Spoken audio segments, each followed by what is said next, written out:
प्रधानमंत्री नरेंद्र मोदी आर्थिक सर्वेक्षणं 21 कोरोना विषाणु विरुद्ध भारत संघर्षस्य देशस्य सुदृढ़ अर्थव्यवस्थायाः मूलसिद्धान्तख्यापकं कथितवान्।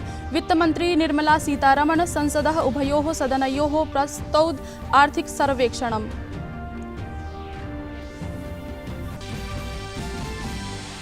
समस्ते अपि भारतदेशे अद्यतनो दिवसः शहीद दिवसरूपेण मान्यते। महात्मा गान्धिनः 370तम पुण्यतिथिमान् अहिंसायाः सन्देशसंवाहकं राष्ट्रपितरं राष्ट्रः प्रणमति गान्धिनं। देशे नैकानां कार्यक्रमाणाम् आयोजनम्। कोरोना संक्रमणं विरुध्य टीकाकरण महाभियानाय लभ्यमान साफल्यं। भारताय विश्वे तीव्रगत्या 30 लक्ष जनानां टीकाकरणं मात्रं 13 दिनेषु उपलब्धिरियम्। अधुना पर्यन्तं भारतातिरिक्तम् अमेरिका, इस्राएल, ब्रिटेन देशेषु एतावत् टीकाकरणम्। असम, अरुणाचल प्रदेश, ओडिशा, तेलंगाना, उत्तर प्रदेशेभ्यः केन्द्रीय गृहमन्त्रालयतः अतिरिक्त केन्द्रीय सहायता स्वीकृतिः। विगतवर्षे आगत जलौघ भूस्खलन प्राकृतिकापदा प्रणष्टशस्य हानये सहयोगः।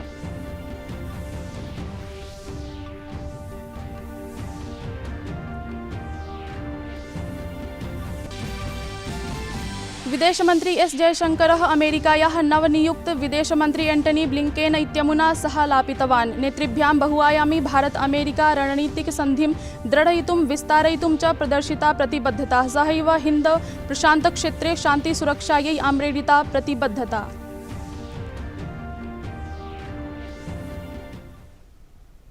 अभिवादये, अहमस्मि हेमलता। अत्र भवतां भवतीनां च स्वागतं डीडी न्यूज़ वार्ता प्रसारणेऽस्मिन्। अथ वार्ताः विस्तृतीकृताः।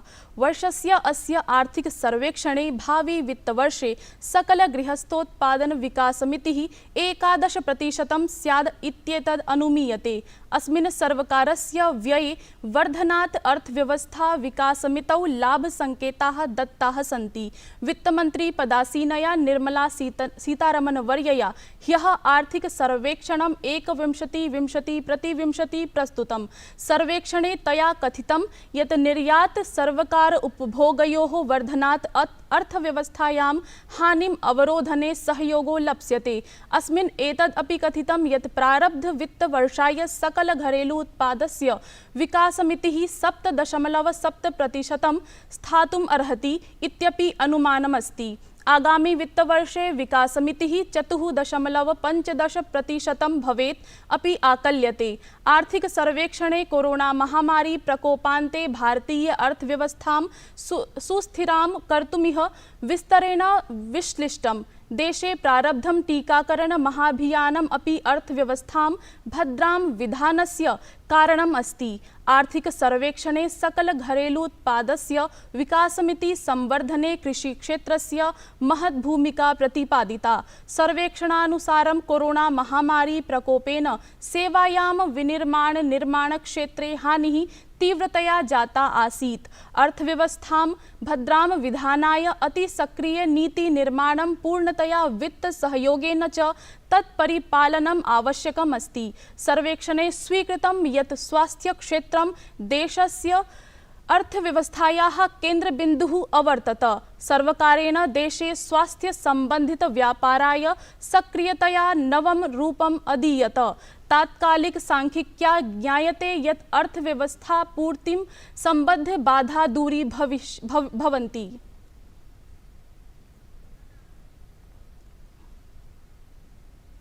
अद्य राष्ट्रपिता महात्मा गान्धिनः 370तमी पुण्यतिथिः वर्तते। अद्य न केवलं भारतदेशैः अपितु विश्वैः गान्धिनः गुणगानं भवति। शहीद दिवसरूपेण गान्धिनः पुण्यतिथिम् आमान्यते।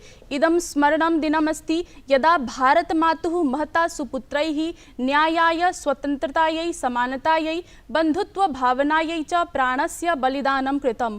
गान्धिनः आदर्शाः अस्मान् समृद्ध समाज निर्माणाय सर्वदैव मार्गदर्शनं करिष्यन्ति। गान्धिनः जीवनं प्रेम, अहिंसा, सद्भावनाभ्यः समर्पितम् आसीत्। तेन कृतकार्याणि अस्मान् सर्वदा प्रेरयन्ति।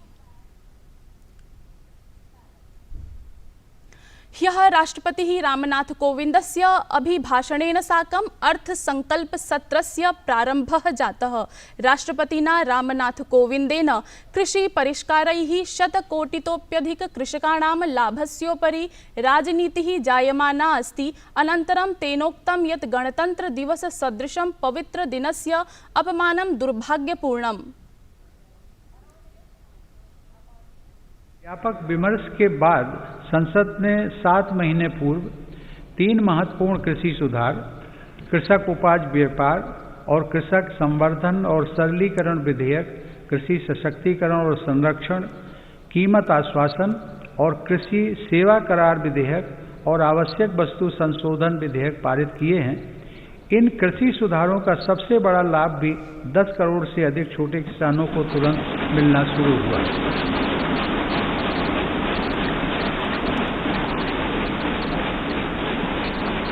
छोटे किसानों को होने वाले इन लाभों को समझते हुए ही अनेक राजनीतिक दलों ने समय समय पर इन सुधारों को अपना भरपूर समर्थन दिया था।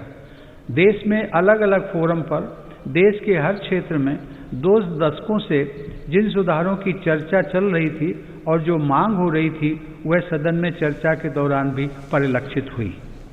वर्तमान में इन कानूनों का अमलीकरण देश की सर्वोच्च अदालत ने स्थगित किया हुआ है। मेरी सरकार उच्चतम न्यायालय के निर्णय का पूरा सम्मान करते हुए उसका पालन करेगी। कोरोना काले भारतीयानाम् एकतया साकं भारतं नूतन सामर्थ्यैः साकं विश्वस्य समक्षम् आगतम्। एतैः उद्घोषणैः राष्ट्रपतिना रामनाथकोविन्देन अभिभाषणस्य आरम्भः कृतः। देशस्य सम्मुखं प्रस्तुतं भारतस्य रूपरेखा।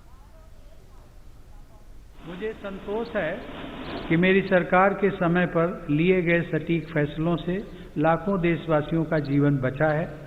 आज देश में कोरोना के नए मरीजों की संख्या भी तेजी से घट रही है और जो संक्रमण से ठीक हो चुके हैं उनकी संख्या भी बहुत अधिक है। अर्थव्यवस्था को संभालने के लिए रिकॉर्ड आर्थिक पैकेज की घोषणा के साथ ही मेरी सरकार ने इस बात का भी ध्यान रखा कि किसी गरीब को भूखा न रहना पड़े। कोरोना काले एतत् अर्थसङ्कल्पपत्रसत्रं महत्त्वदायी वर्तते। अवसरेऽस्मिन् प्रधानमन्त्री नरेन्द्र मोदी उक्तवान् यत् दशकोऽयं भारतस्य उज्ज्वलभविष्याय महत्त्वपूर्णमस्ति। एतस्य पूर्णतया उपयोगं कुर्वन् नैकेषु राष्ट्रसम्बन्धितप्रकरणेषु चर्चाः स्युः। संसदि आर्थिकसत्रस्य प्रारम्भात् प्राक् एव संवाददातृसंवादे तेनोक्तं यत् देशस्य समक्षं स्वाधीनता सेनानीनां स्वप्नानि सम्पूर्णाय स्वर्णिमो अवसरो अस्ति। श्रीमोदिना उक्तं यत् संसदः सत्रमिदम् अस्य दशकस्य प्रारब्धेन भवत् अस्ति। वित्तमन्त्री निर्मला सीतारमण द्वारा प्रस्तुतम् अस्य वर्षस्य आर्थिकविवरणं विगतवर्षस्य लघ्वार्थिकविवरणस्यैव प्रति भागत्वेन मन्तव्यम्। अपि चोक्तं तेन यत् भारतस्य इतिहासे प्रथमवारं वर्षस्यावसरे 4-5 लघ्वार्थिकविवरणानि प्रस्तुतानि। तेन विश्वासो व्यक्तः यत् सर्वे अपि सांसदः लोकतन्त्रस्य नैकानां सीमानां पालनं कुर्वता जनाकाङ्क्षाः पूरयिष्यन्ति। विश्वेस्मिन् विश्वेस्ति भारतदेशः प्रशंसाभाजनीभूतः। संयुक्तराष्ट्र महासचिव एंटोनियो गुटेरेस उक्तवान् यत् वर्तमानसमये भारतस्य कोरोना सूच्यौषध उत्पादनक्षमता विश्वस्य बृहत्तमा सम्पत्तिः वर्तते, यस्य आगमनान्ते अपि कोरोना रोगं विरुध्य भारतस्य संघर्षः सततं विजयपथं प्रयाति। कोरोना रोग संक्रान्तेभ्यो देशस्य नैकानि जनपदानि कोरोना मुक्तानि अभवन्। अधुना पर्यन्तम् 91 जनपदेषु प्रायः 7 उत अतोऽधिक दिनेभ्यः कोऽपि पीडितः न सम्मुखीभूतः। फरवरी मासस्य प्रथम सप्ताहे आरब्ध टीकाकरण महाभियान अन्तर्गतं कोविशील्ड कोवैक्सीन सूच्यौषधे स्वास्थ्यकर्मिभ्यो भविष्यति। देशव्यापी टीकाकरण कार्यक्रमस्य 14 अपि दिने सफलतापूर्वकम् आयोजनम् अभवत्। ह्यः शुक्रवासरे प्रायः लक्षाधिक जनेभ्यः सूच्यौषधम् अलभत। स्वास्थ्य मन्त्रालयस्य अनुसारेण टीकाकरण काले काचित् लघ्वी समस्या आयाता किन्तु कोऽपि गम्भीरः दुष्प्रभावो नास्ति सम्मुखीभूतः। स्वास्थ्यमन्त्रालयानुसारं सम्पूर्णसङ्क्रान्तसङ्ख्यायाः तुलनायां वर्तमानसङ्क्रान्तसङ्ख्या प्रातिशत्यं प्रायः 1.5% वर्तते। राष्ट्रियस्तरे सम्पूर्णसङ्क्रमणमितिः संक्षय्य प्रायः 5.5% अभवत्। अपि च वैश्विकस्तरे भारते सर्वाधिकाल्प सङ्क्रान्ताः सन्ति। गृहमन्त्रिणः अमितशाहस्य अध्यक्षतायां ह्यः उच्चस्तरीयसमितिः राष्ट्रिय आपत्संरक्षाकोषानुगमेन 5 राज्येभ्यः 150,000 कोटिरूप्यकाधिकाणाम् अतिरिक्त केन्द्रीय सहायतायै स्वीकृतिं दत्तवान्। अस्मिन् 20-तमे वर्षे दक्षिण-पश्चिम मानसून काले जलौघ भूस्खलन प्रभावित राज्यस्य ओलावृष्टिकारणात् प्रणष्टशस्य हानिः सम्मिलिता अस्ति।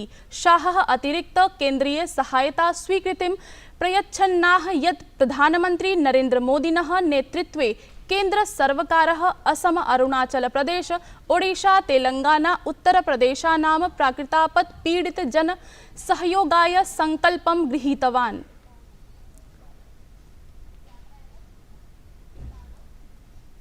विदेशमन्त्री एस जयशंकरः अमेरिकायाः नवनियुक्त विदेशमन्त्री एंटनी ब्लिंकेन इत्यमुना सहलापितवान्। नेतृभ्यां बहुआयामी भारत-अमेरिका रणनीतिक सन्धिं दृढयितुं विस्तारयितुं च प्रदर्शिता प्रतिबद्धता। सहैव हिन्द-प्रशान्तक्षेत्रे शान्तिसुरक्षायै आम्रेडिता प्रतिबद्धता। दिल्ली स्थित इजराइल दूतावासस्य सकाशं ह्यः सायं एकः स्वल्पः तीव्रतावान् विस्फोटः सञ्जातः। दिल्ली आरक्षी कथितवान् यत् विस्फोटः पथसञ्चालनस्य पार्श्वम् अभवत्। विस्फोटेन पार्श्वस्थिताः 3 गन्त्रयः विध्वस्ताः, कस्यापि प्राणक्षतेः नाभवत् इत्येवं सूचना प्राप्ता। सूचनां सम्प्राप्तैव वरिष्ठ अधिकारिणः विधिवच्चिकित्सा सम्बन्धी दलानि च निरीक्षणे प्रवृत्तानि। तत् क्षेत्रं च पूर्णतया पिहितम् अस्ति इदानीं। विस्फोटस्य पश्चात् केन्द्रीयोद्योगिकसुरक्षाबलेन CISF इत्यमुना सर्वे अपि वायुयानपत्तनादि महत्वपूर्णप्रतिष्ठानेभ्यः सर्वकारभवनेभ्यश्च सतर्कता सावधानताश्च ख्यापनाय कथितम्। एतन्मध्ये विदेशमन्त्री एस जयशंकरेण इजराइलस्य विदेशमन्त्रिणा सह आलापितवान्।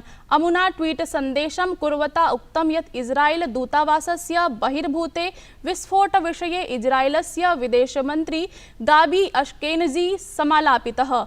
वयमिमं गम्भीरतया गृह्णीमः। दूतावासस्य इजराइलस्य च राजनयिक सुरक्षा आश्वासनं च प्रदद्मः। प्रकरणस्यैतस्य निरीक्षणं भवदस्ति, दोषिणं च परिज्ञायन्ते। प्रियाः प्रेक्षकाः, वार्तावली इति साप्ताहिककार्यक्रमस्य प्रसारणम् अद्य शनिवासरे सायं 6 वादने भविष्यति। तत्रैव तस्य पुनः प्रसारणं श्वः 11:30 वादने भविता। अन्ध्यकालो वर्ष्यात्मा स वै पण्डित उच्यते। संस्कृते सर्वेषु भारतीयेषु वर्तते, किन्तु संस्कृतम् अधुना सर्वत्र नास्ति। पदं पदं नु वर्धय दृष्टिगीतिं प्रगाय राष्ट्रजीवनम् इदं यहैव त्वम् अर्पय। पदं पदं नु वर्धय दिखाएगी राणा के रण की निशानी, कहेगी शिवाजी के प्रण की कहानी, बताएगी मुगलों की बातें अजानी, उस गद्दार जयचंद की जिंदगानी।